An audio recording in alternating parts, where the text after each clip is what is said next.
okuyamba omukyala we asobola okuyamba muli ku birri wa taqwa. Nti omukazi talaako kyaŋŋamba, bw'oba tabaako kyaŋŋamba bw'ogenda kusigala ng'oli muwulu. Mwerabidde ekyafa kya Nabi Muhammadin sallallahu alaihi wasallam ekya hijja nga bakisomye emirundi mingi. Nabbi nga bagenda okukola hijja, nabbi ne bamukomya mu kkubo. Saagala kisoma nnyo kubanga bantu bakisomye nnyo. Ne bamukomya mu kkubo nga ya Rasulallah, banga ni Muhammad tojja kukola hijja omwaka guno. Nabi sallam n'agamba nti tewali tabu, tusaleko enviiri tukeme wano tukole ki, tuddeyo. Basahaba ne bagamba ya Rasulallah, fe abatatuuse Makka tufaakira okusala enviiri, ensonga kikalubye. Ensonga ne bagiganiramu n'agamba nti tusale enviiri. Eyamuwabula yamuyambako ku takwa, ku kutya Allah, yali mukyala we.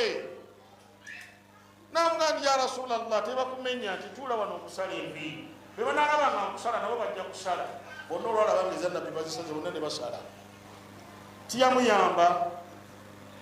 Gw'olinayo tekitegeeza nti gw'oba ogenda okuyambako mu kutya Allah olina kukozesa amaanyi.